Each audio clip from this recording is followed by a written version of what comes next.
Greetings, everyone watching. My name is David Muhammad, and today I represent the Karate for Change movement. The goal of Karate for Change is to address social injustices both in and out of the karate world.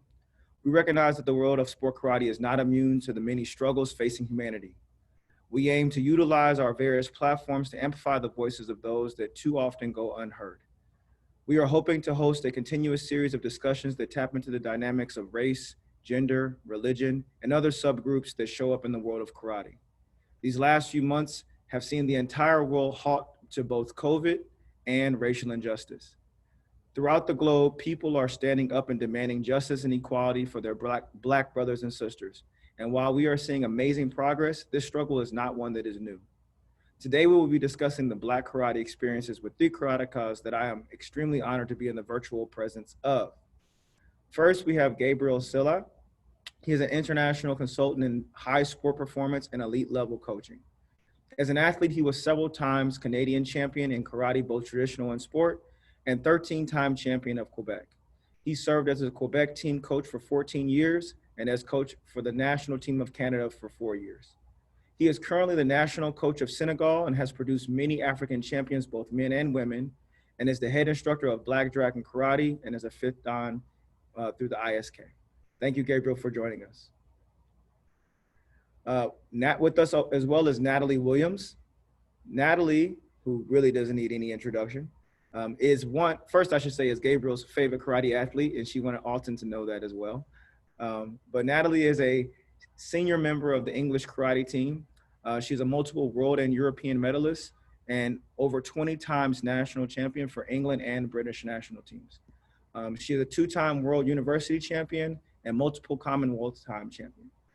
She's the multiple time winner of the French Cup and is a fourth degree black belt and senior instructor at her own dojo. And outside of martial arts, it should be known that she is also heavily involved in the music industry. Thank you, Natalie, for joining us. And then lastly, we have Alton Brown. Alton is on an Olympic pathway athlete, currently in the qualification process for Tokyo 2021 Games. He was born and raised in London, England, to parents of Jamaican heritage, and now represents the Jamaican national team. Alton is a former double European champion, multiple English and British champion, world and Commonwealth medalist. Alton made history for the Jamaican team last year as the island's first ever medalist at a major WKF Continental Championships, and is actively engaged in creating a pathway for the next generation of young athletes of Jamaican heritage, as well as working to raise the overall level of WKF karate across the Caribbean. Alton is also an ambassador for Fair Fight Foundation, a Dutch charity organization working in India and Zimbabwe to empower young girls, women, and their communities through martial arts. Alton is also an ambassador for Lupus UK, the largest national charity helping those with presentably incurable immune system illness, which is lupus. Thank you all for joining us. And let me just say, I have a fangirling moment right now. I have been following you guys for years, and this is just an honor to be in conversation. And so for those watching, our goal today is just to have a candid conversation around the experience of being Black in the WKF world, or in the world of sport karate. And we hope that this conversation allows others to feel like their voices too can be empowered and triggers further conversations. And so I'll be asking a set of questions that our panelists will chime in on with what we've already promised to be honesty. And so jumping right in, there's a saying that representation matters. The world of sport karate is one that doesn't currently have a lot of representation when it comes to Black athletes. And so starting with that, I would love to know, how diverse was your karate upbringing? And who did you look to for representation as an aspiring athlete? And I'll start with you, Natalie. What was your karate upbringing like? Well, my dad is my karate instructor, and I'm from a style called Ren Shinkai, which is a multi-style group that is a combination of Goju, Kokushinkai, and Shotokan. And the style was put together back in the 1970s and was predominantly put together by a group of young Black guys who were really heavily interested in martial arts. And that organization ended up growing into a really big collective of different dojos. So for me, it was representation was key because I grew up within karate, specifically in the Black community within karate. It was the norm for me to see Black women doing martial arts. I was very lucky to have grown up to see the likes of the Tony twins, who were really successful British athletes, compete. And also, even moving through, transitioning through onto the national team, there was a lot of representation for me. There were role models everywhere. So yeah, for me, I think it was quite an easy transition, and it wasn't anything that I lacked. And probably I don't know, probably given the strength of how I've been as a fighter to this day, because for me, it was just the norm. Yeah. I come from a family of karateka, so my brothers did it, my mum did it for a bit, my dad is my instructor, and it's just what we do. It's a way of life for me. Would you say that gave you a lot of confidence as a young athlete, just kind of knowing, hey, I belong here? Yeah, definitely. There was never a doubt in my mind that I was not good enough to do something. And also because my style, where we originated from, we wore red, for competitions, we wore red suits. So we're always viewed as freestyle, if you will, because we weren't the traditional red, the white wearing gis. But that different, being an outcast in that way, was developed from a young age to a point of you having an identity. So my dad always used to say to me, remember when you go out to fight, they're looking at you because you have a red gi on and you don't have a white gi on. So they're looking at you thinking, why have you got a red gi on? So you have to go out and win, because you have to represent what the strength and unity of my style is. And really, when I think back where that comes from what my dad and that group of guys who put together the style got it signed off, and how they started. That's awesome. Gabrielle, what about yourself? Was your experience one that you had a lot of representation? I know you now represent the Senegalese team, which is, of course, all Black. I would imagine. What about your upbringing? What was that like? Yeah, but my father was a diplomat, so I wasn't born and raised in Senegal. So I was born in Morocco, and then we went to Ethiopia. And when we were there, my older brother was a judo specialist. So he was like my introduction to martial arts. Then we moved to Senegal, and for 7 years, I was there, and everybody was Black, so there was no problem there. Then my father was appointed to the United Nations in New York, so I left for New York, and I was in the first dojo where we were two people of color. That's when the disparity started. And then a few years later, I moved to Canada, and I've been here for the past 35 years. And most of the time, I was always in the context where I was the only Black person. I was on the Quebec team, national team. I was the only black person. But my heroes when I was growing up were the England team. You know,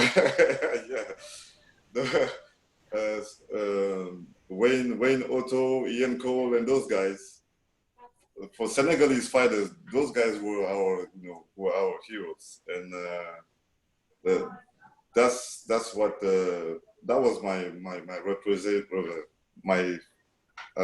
my idols were from England. So that's about it. That sums it up. Yeah. Right there. Yeah. And I know, Alton, your upbringing is one is a bit different from some things you shared. You had very little representation, and that played a role on some things that you experienced. Would you mind sharing?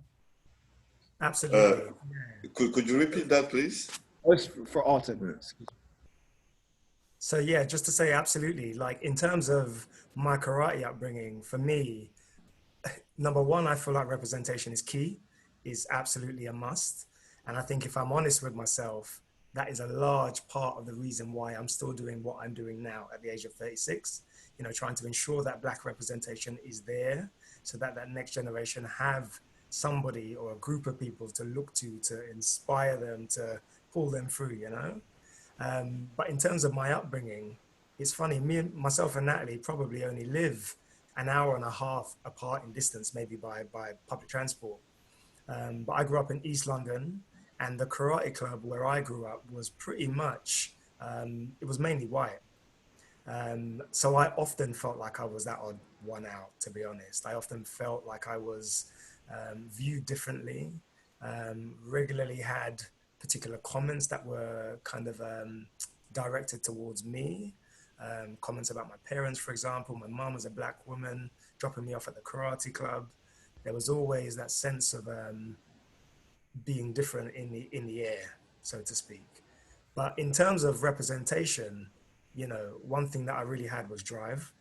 And I think that I was really searching for representation when I was a kid. There were a few younger athletes that were on the local circuit that I used to see every now and again when Natalie's association, for example, would be at a competition with mine. You would see, you know, a strong force of black athletes, you know, male and female, which is fantastic. And so there were a few people that cropped up in my early career. But really, where it all changed for me was when I was introduced to Terry Daly. And I don't know if you've heard of Terry, but Terry is Wayne Otto's coach. And it was through that relationship with Terry Daly really that it really opened up doors to other black athletes, you know. So I regularly started to see them at training sessions, to be inspired by them at training sessions. Terry kind of took me under his wing, so to speak. And when it was the right time, said, now you need to go and train with Wayne Otto, you know. So then again, looking at people like Terry and Wayne, they were like huge role models for me growing up, you know. Yeah. Terry from a kind of a, you know, a father, a husband, a great character, developed loads of champions, you know, just role model was fantastic. You know, used to give me lifts to the karate club, lifts home afterwards, you know. And if I didn't have that help from those black individuals growing up, it would have been a real struggle. I definitely wouldn't have been here today, that's for sure. Yeah, absolutely. Yeah. And I Now, think I might just in your head. Did you have a familiar with Wayne? I think Wayne. I mean, me and Alton, we used to train in Crouch End. So Crouch End's a good hour and a half drive from where I live to go through central London through the city, and we used to train there every Wednesday with Wayne. Because I met Wayne when I was 13, I think, on a training course. And I was introduced to Wayne and also the Francis family. And the Francis family was Agatha, Phil, Greg, Joey. There's about six of them, and they all represented England at some point in their careers, and were all the medalists within like world and European karate. And I got introduced to Wayne, and I remember Wayne saying to me, "Your dad says you don't want to do karate anymore." And I was like, oh yeah, I hate karate. I don't do it anymore. I'm going to give up. And it's just, it's the worst thing ever. And I just want to go and hang out at the mall with my friends and not do much. And he was like, you're really good. I'm going to bring you and show you something. And he invited me and my dad to a national squad training session just to watch. And there I saw Patricia Duggan, Diane Riley, the Tony twins fighting and training, Sandra McLean, Tanya Weeks. And I saw, just like I said, women of colour who were fighting and got inspired. And my dad was like, do you think you could do that? And I was like, yeah, I think I could do that. And then that was it. That was like history. And then from then on, that was my route into international elite sport. It's so amazing hearing these stories because, you know, I'm in the States and I came up in a very like open freestyle martial arts, and I joined WKF competition fairly late when I was 24. And so jumping into that world, I didn't have any really black role models to look to other than like Cheryl Murphy.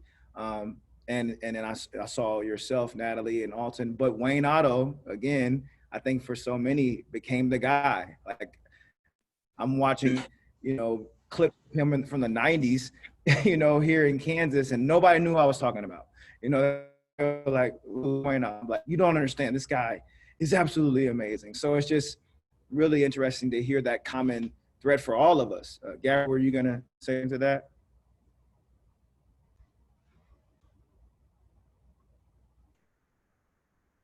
think Gabriel's having a little tech difficulty.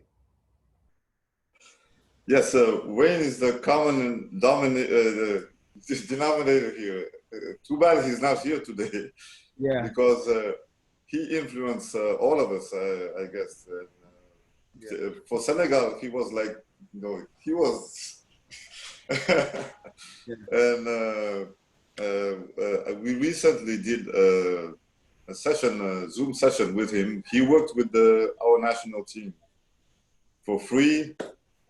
Very nice gentleman, very, very generous, and I thank God our paths crossed. Yes. I had an experience with him, I think it was in Germany or something, one kind of open, and I hadn't met him yet, but I was coaching Senegalese athletes against his son. I was like, oh my God, I'm coaching against my hero. And we beat his son 6-0. And he came up to me, congratulated me. That made my whole day. That day I didn't sleep. Now you can retire. Yeah, I could have retired right there. Yeah. I could have retired right there. But he's the common denominator here. And I'm very glad our path crossed. Yeah. Well, you know, we probably could talk about Wayne Otto for the entire hour. And, it's a good thing he's not on here because we might all just be fangirling the entire time. But moving forward, you know, what comes out of that, you know, that conversation about representation is an experience that many Blacks have found, whether it be in karate or in school or on the job. And that's this idea of being one of the only or being the only. And it's being that one Black person that is in the space. And we're all often too familiar with that.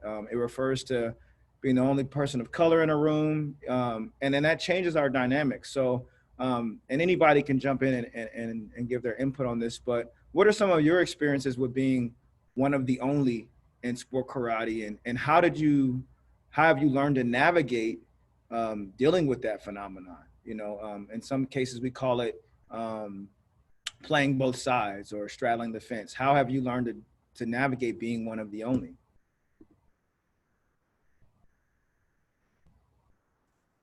I'd say that I've regularly found myself in positions where I am one of the only. Maybe a little bit less so in sport through karate, but absolutely in the workplace, absolutely in the creative arts where I work, in predominantly white spaces. You know, I have experienced it predominantly at summer camps within karate, training camps, if you like, in other countries. You know, experiences like getting to a space and, you know, I remember this one experience in the Czech Republic. I walked through the training door, room full of people. I didn't necessarily think to myself, I am the only Black guy in the room when I got into the space.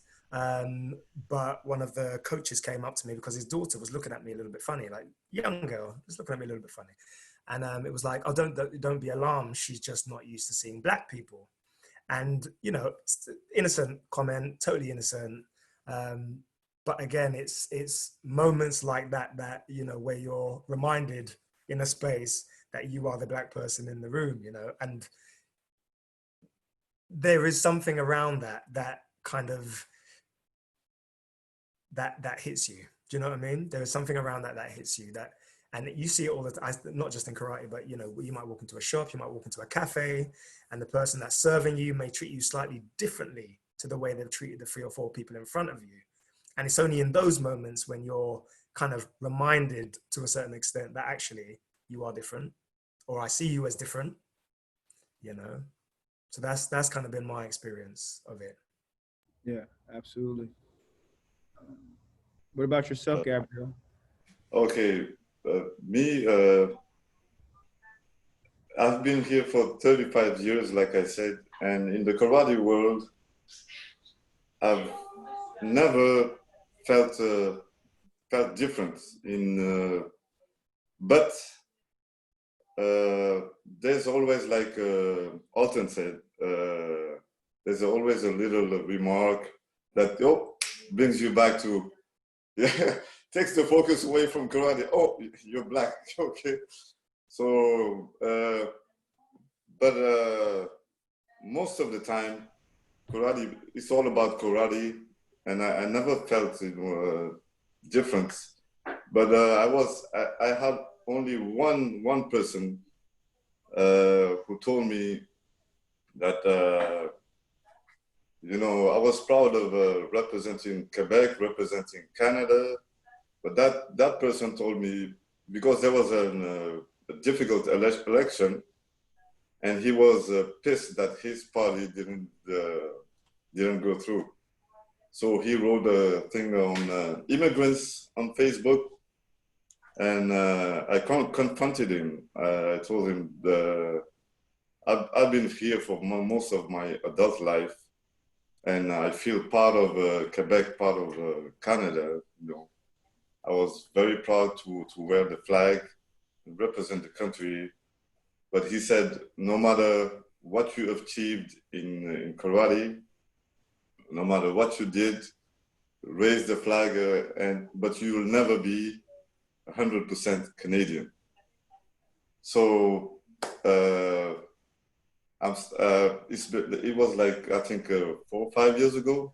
So I still, I'm not talking to this person anymore, but that's the only time I was really confronted about race and immigration. But most of the time, it's just little stuff like Alton mentioned. Yeah. So, Natalie? I think for me, my experience has been a little bit different. With regards to within the sport, I haven't really had instances where I've had that feeling. But I also recognize that that's because sometimes I'm a female.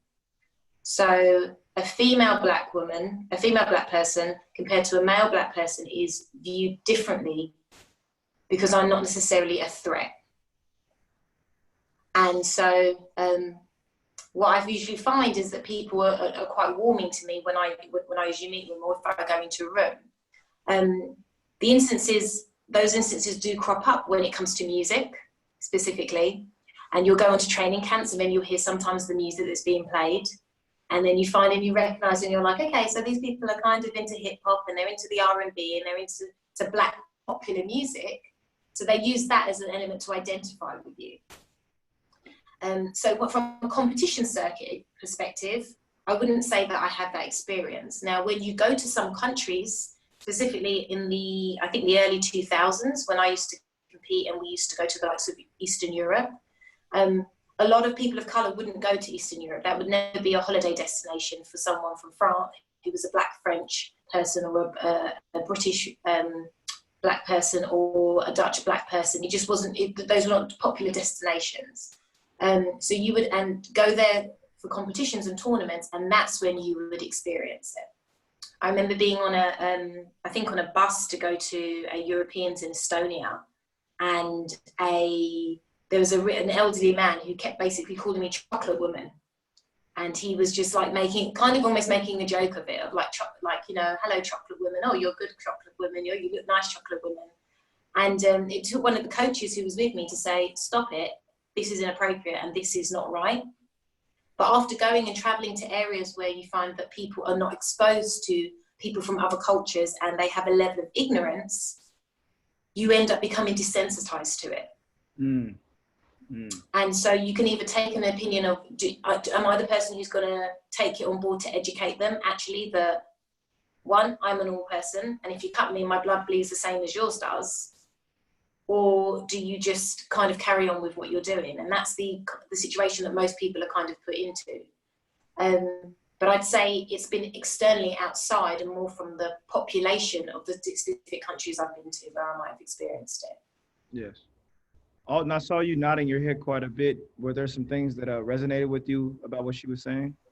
Absolutely. I mean, especially in the sense of traveling to other countries and feeling that difference, you know, people trying to touch you as you walk past, people whispering about you in the queue for your coffee, or in a space, being in the sauna and having somebody peeking through the door, looking at you, you know, all these small little things like that. But like Natalie said, you do literally get to that point where you're like, am I gonna say something about it, or do I just carry on? You know, you kind of, you take it on board and you just kind of you get on with it.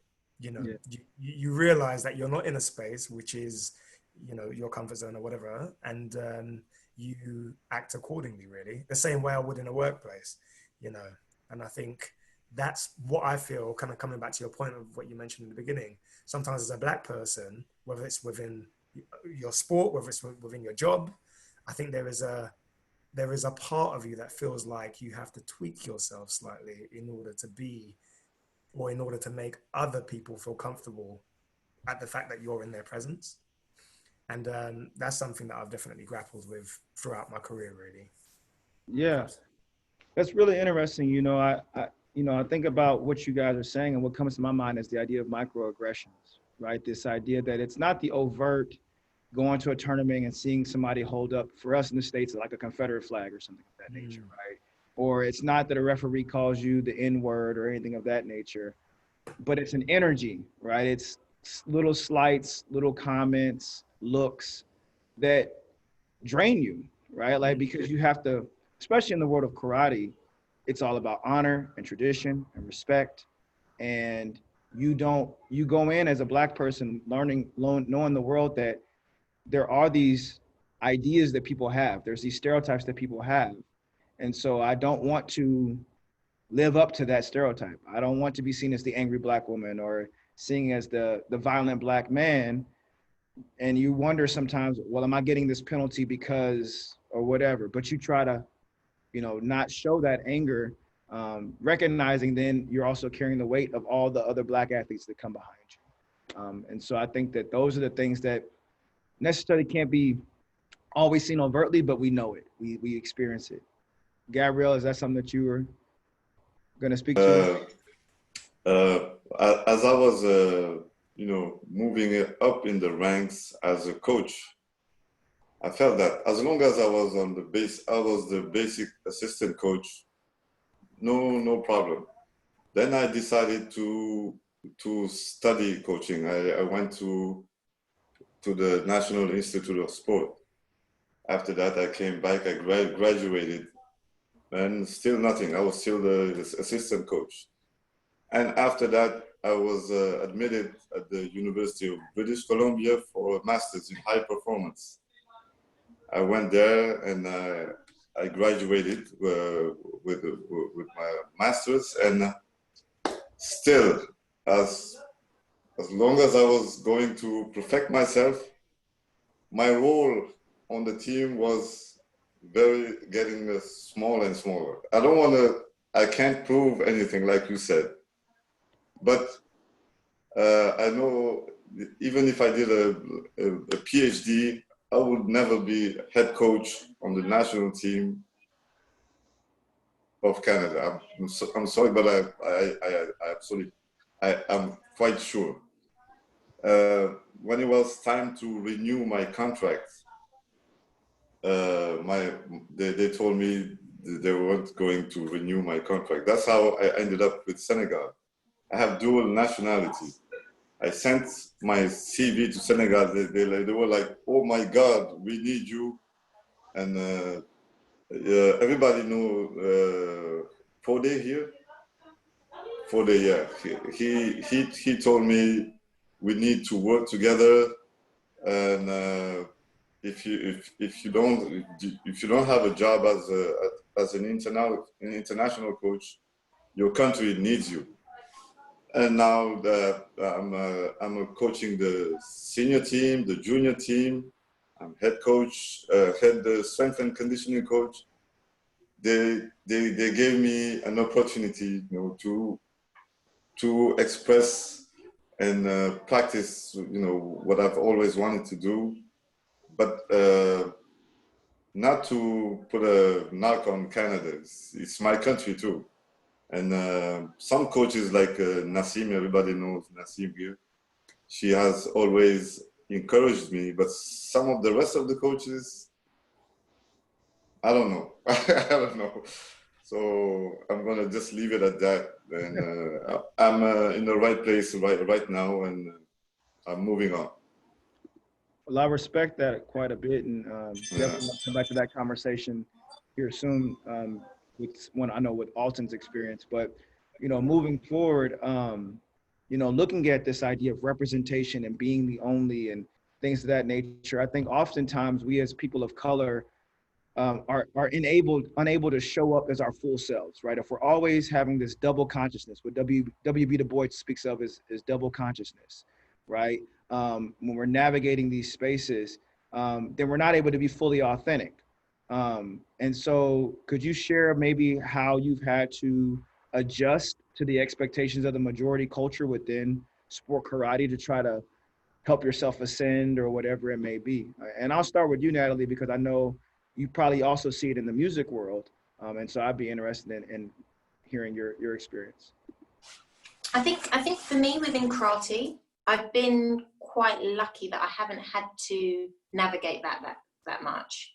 I remember doing an interview back in like 2004 or something with the Times newspaper. And one of the questions that was asked me by the journalist was, what is the racial representation on the team? Now, at that time, it was 50-50.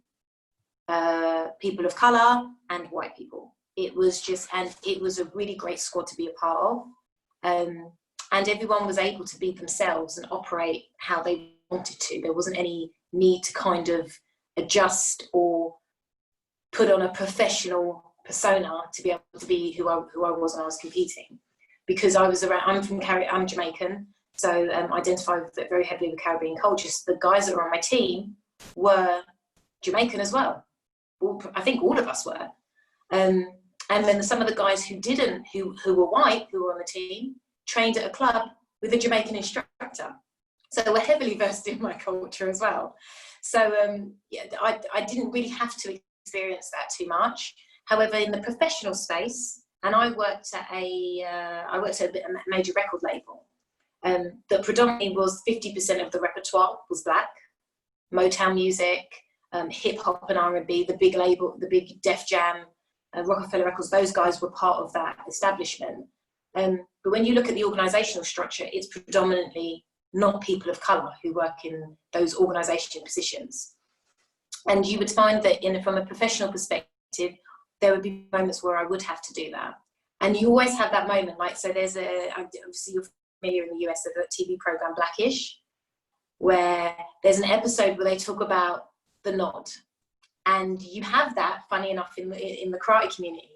You will go past, and any person who is of colour, you will look at each other, you will check each other, and you will be like, yeah, what's up? 100.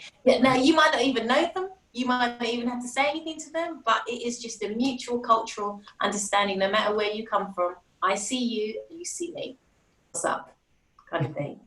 And you also end up identifying and finding those people from the other teams as well, who you can identify with. So as a junior, when I was 18 to 21, I used to conversate with the guys from the French team loads, because they were French Caribbean, from Guadeloupe and Martinique. I was from Jamaica. We just had a cultural understanding. We just got on. And up until this day, I still speak to a lot of them. And due to that relationship over the years, I fight for Gage, a French club in Paris. But it's because of that identity of them being black, me being black, and us actually talking to each other, hanging out, expressing our love for music, while also being good athletes and karateka and having the respect in that world as well. So I think I've been quite lucky in karate, but definitely in the professional space, I've had to navigate it a little bit more. Yeah, thank you so much. Alton, what are your thoughts on that? When you look I think similar to Natalie, in the sense that I would say I've been fairly lucky that I haven't had to deal with that so much, but there have been times when I have had to. I'd say there have been times when, as a member of the English national team, amongst the most recent of coaches for that team, I have had to, or I have felt like I've had to make myself smaller, so to speak, than I actually feel I need to be. in order to make somebody else feel at ease with who I am and maybe what I bring to the table, to the team, to the conversation. And I think that, yeah, it's always been a situation like within the national team, for example, that I've found quite difficult, to be honest. And I found it challenging. I have found it challenging. And I've had conversations with people, other people who it has been a case that, you know, or it's come out that they have felt threatened by my presence. You know, they have felt threatened by what I bring to the table.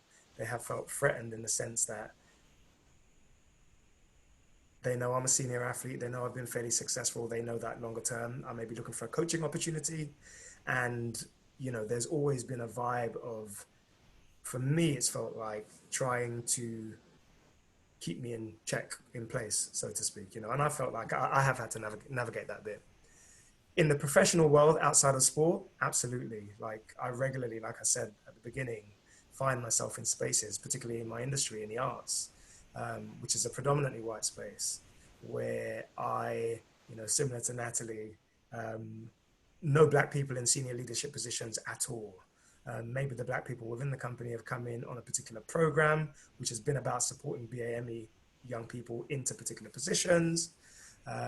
There is always that moment where the Black nod, absolutely, where you can count on one hand the number of Black people within the organization, and you will nod to them as you walk past the finance department, the HR, the whatever.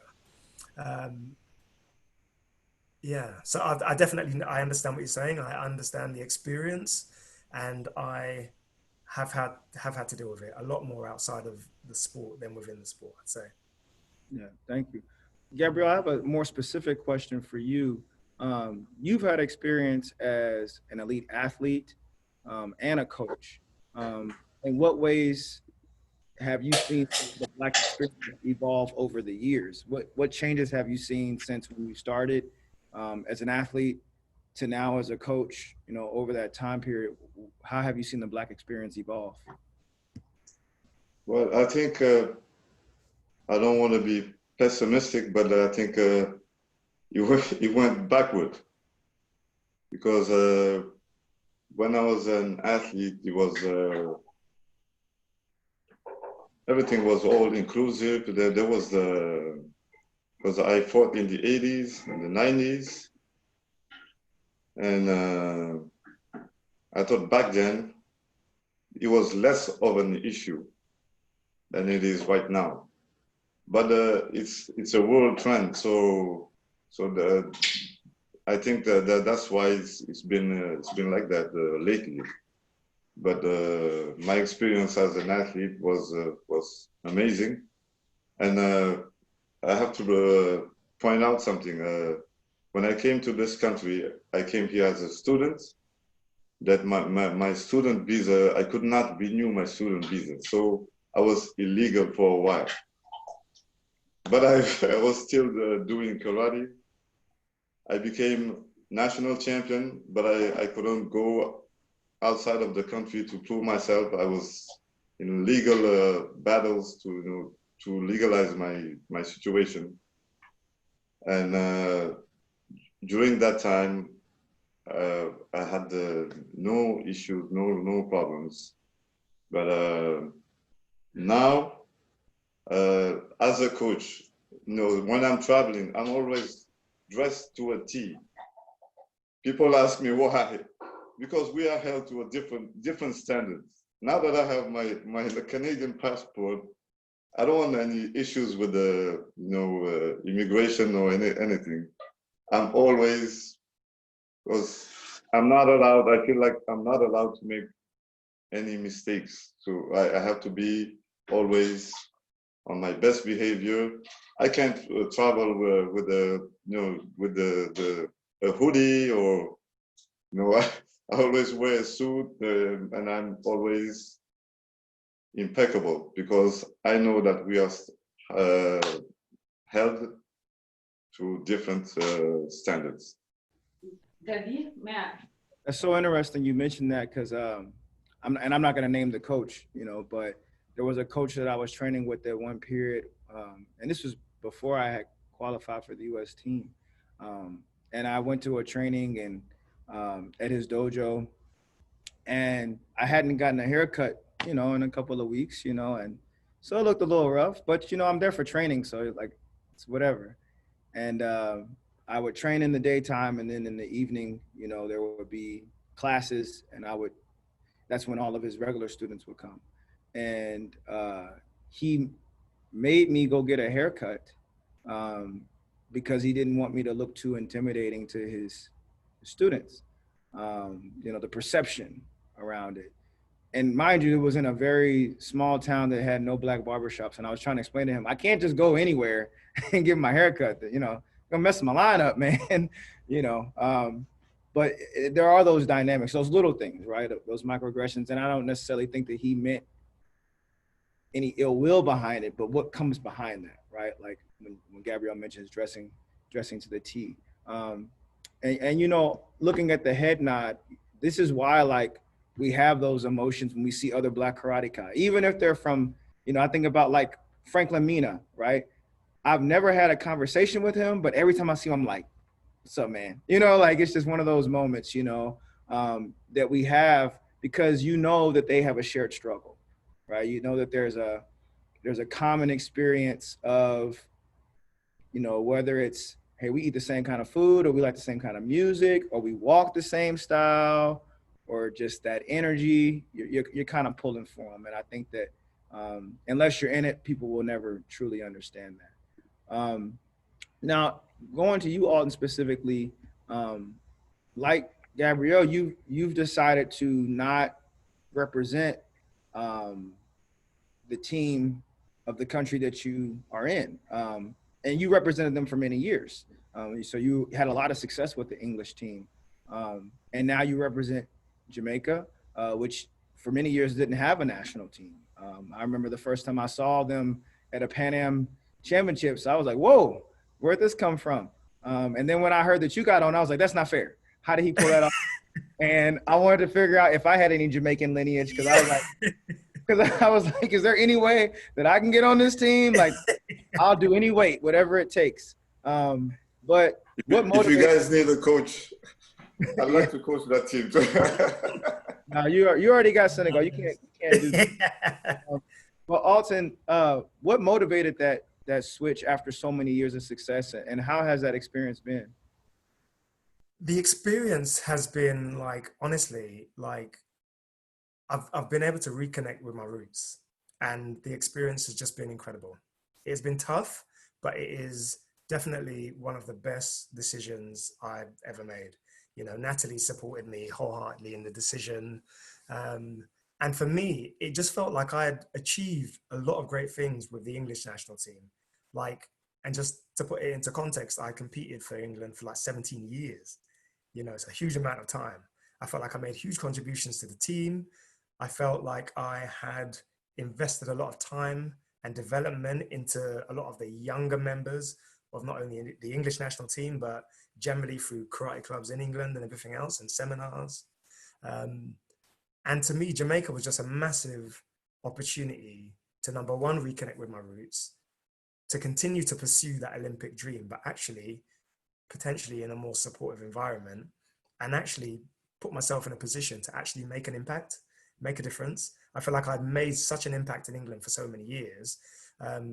Jamaica, the opportunity to go there and compete there and travel there and compete for them was just I could make a difference. I could do something. I could help lift up my people. Do you know what I mean? I could help lift up the young people, create a pathway for the next generation, support that development in the wider Caribbean. And it was what it came out of as well. It was a conversation with Jeff Thompson. We were talking about Jeff Thompson the other day, but he said to me, intimidating karate man ever. Exactly. And at one point I said to him, Jeff, help me to become a world champion. And he said to me, what good is it that you become world champion if nobody else benefits? Mm-hmm. And I think what he was basically trying to say to me was that whatever I wanted to do, I had to do it with purpose. It was never just about me. And the whole situation with Jamaica and Jamaica Karate now, I'm in that situation where it's not just about me. I suppose I'm at an age now where I've been able to take ownership of my karate away from England, if you like, and actually decide how I want my legacy to play out. You know, what do I want to leave behind? We're not going to be here competing for much longer. You know, once the Olympics is over, that's when I plan to pull back. But Jamaica has just given me like a godsend of an opportunity. Great teammates, great federation.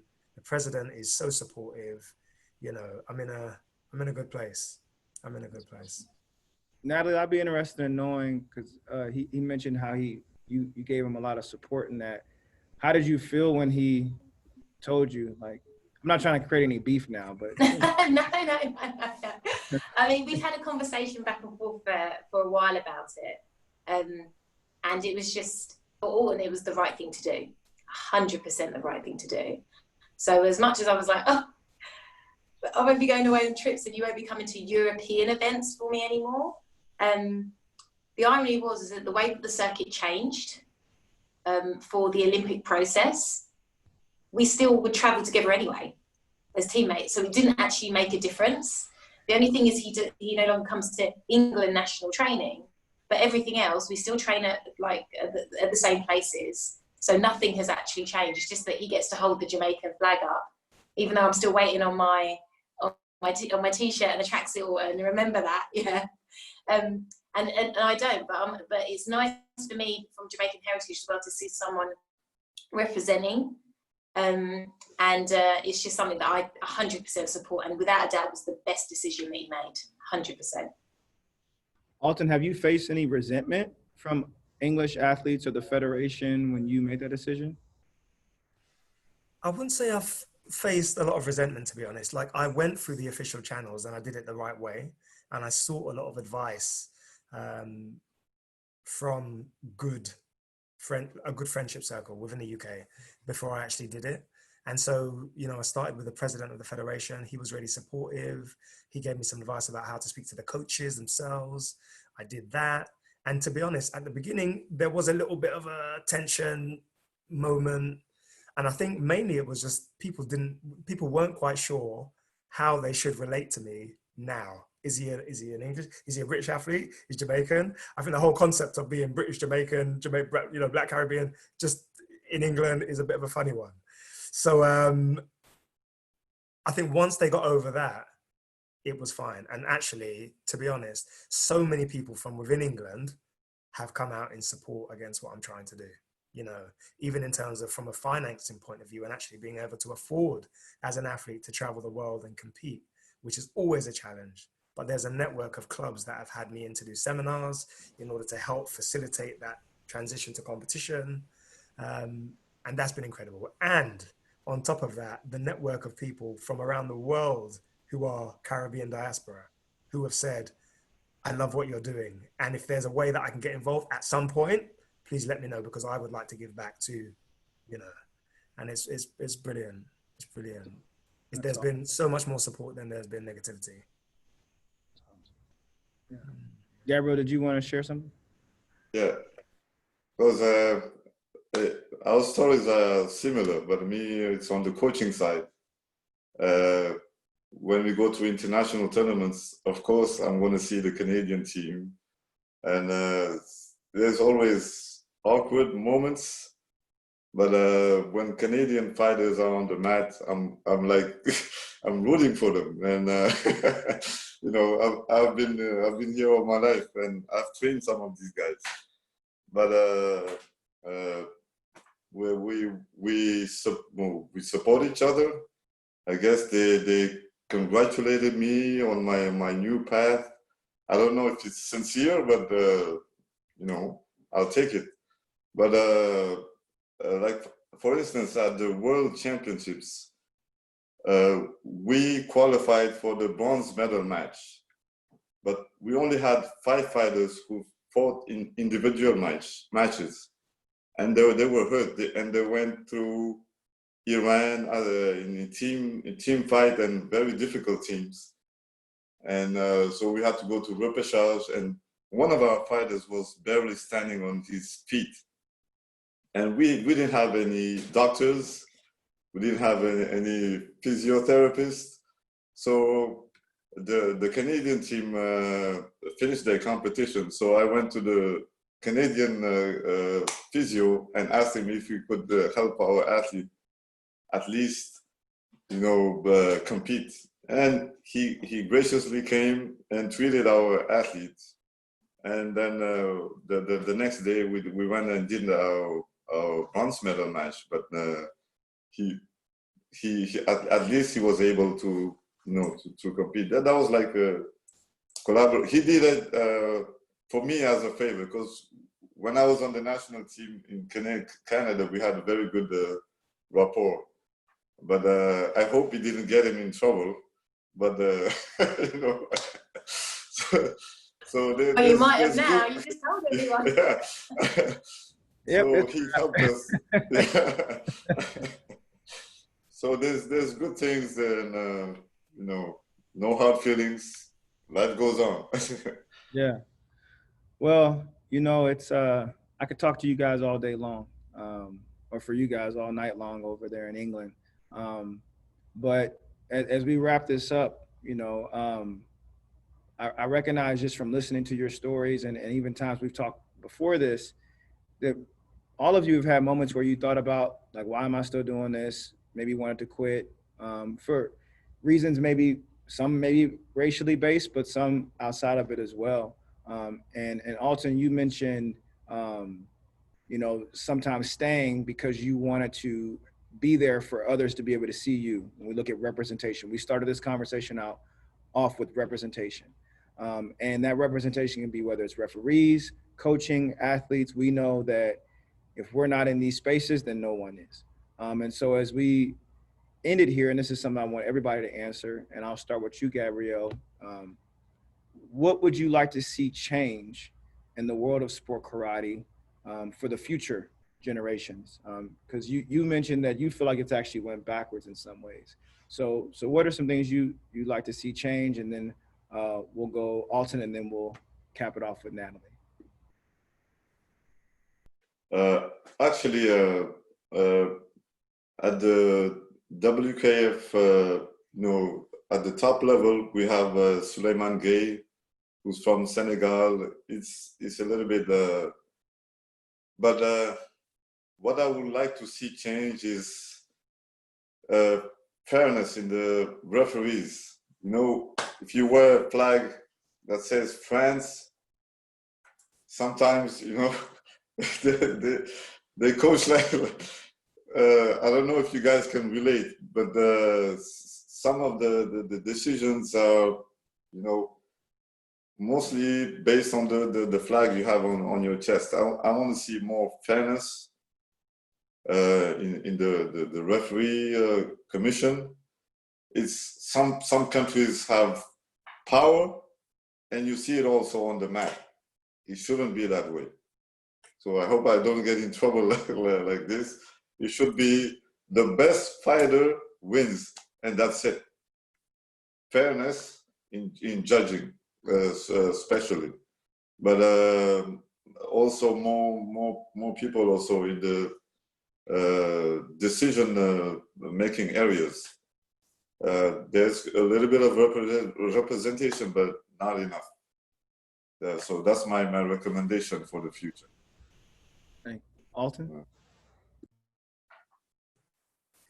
So yeah, like for me, I think, and myself and Natalie, we talk about this quite a bit anyway, but I would like to see better support for young people from Black backgrounds on a national level I'll speak about the English context because that's where I live, but more and more, in order to participate in the sport that we do, it is very expensive. It's getting more and more expensive, from the shin pads to, for a set of shin pads and foot pads now, you're talking 50, 60 euros, for one pair.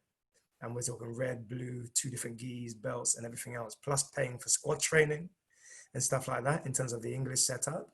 And I would like to see some kind of program, some kind of support, some kind of consideration for young Black athletes. I think definitely that's something that I would like to see more of. And I know personally, myself and Natalie have spoke about trying to do something ourselves. but that's something I'd like to see led by the National Federation, really. And then on a wider level, I would love to see referees get kind of bias training, you know? I would love that to happen. I would love that to be a priority. I would love it to be a focus.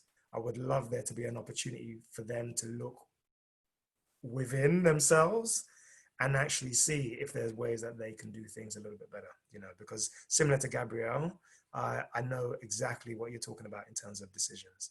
You know, I understand. Absolutely. I think the two things you mentioned are intertwined, right?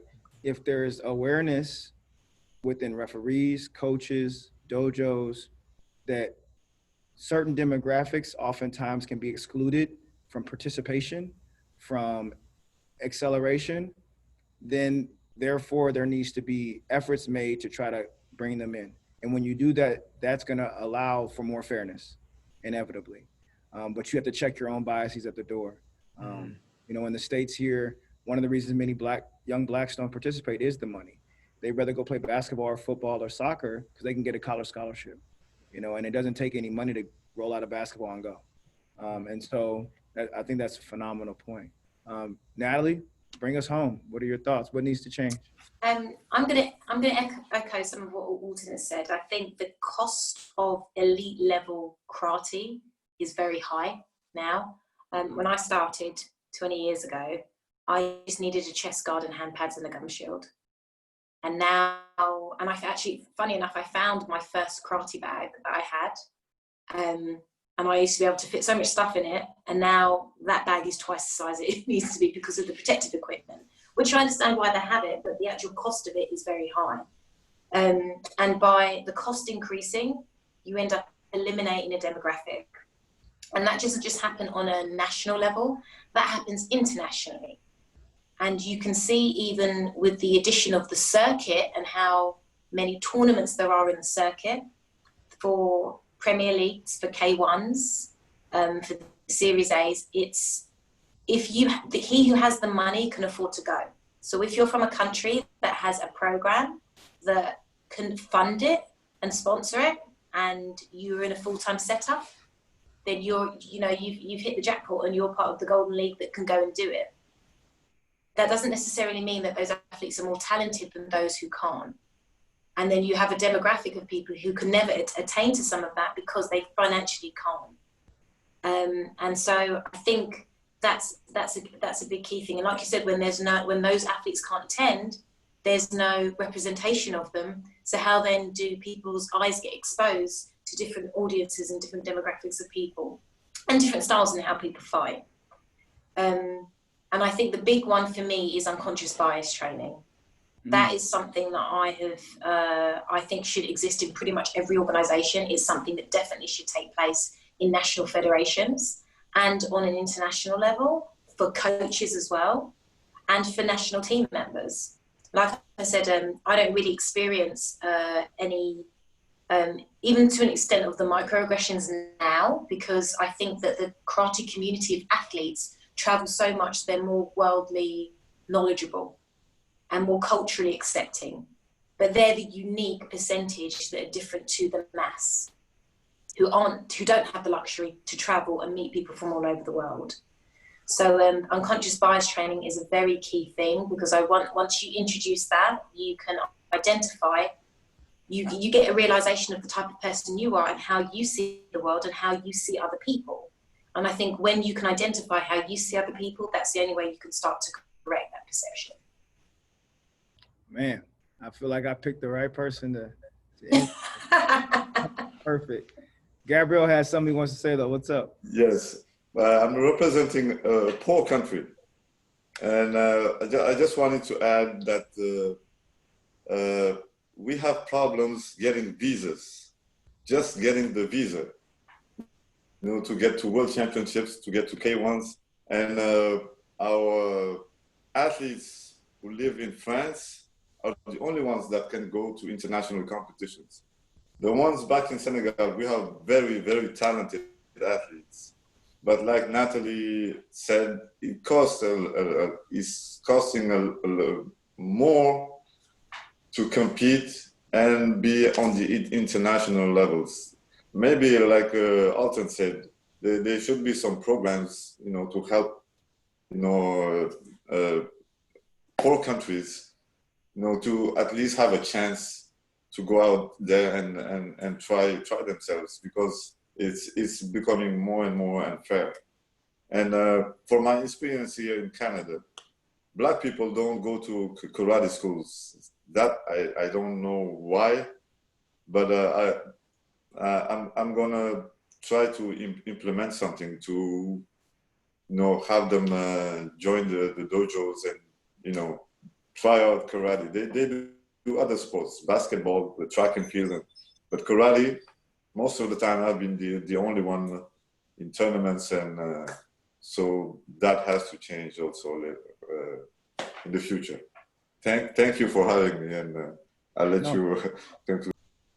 No, well, I do want to thank everybody for what I feel has been a really engaging conversation. I forgot that I was on Zoom. It got so good. And I think that hopefully those who listen to this conversation recognize that when we say things like Black Lives Matter, we're not saying they matter more, right? It's just the idea that we're looking for equity. You know, even beyond the idea of equality, the equity is just give us a fair opportunity to get whatever you would want for your own self or for your own children, right? And so whether that's something as simple as gear for competition or traveling or just peace of mind, everybody has a right to those human qualities and that quality of life. And so again, I want to thank you, Gabrielle, Alton, and Natalie for joining Karate for Change today. And hopefully we can meet in the future in the flesh. And I wish you all continued success. Thank you. Thank you very much, man. Thank you. Thanks for having us. Thank you very much. Thank you. Thank you. Thank you, guys. Yes.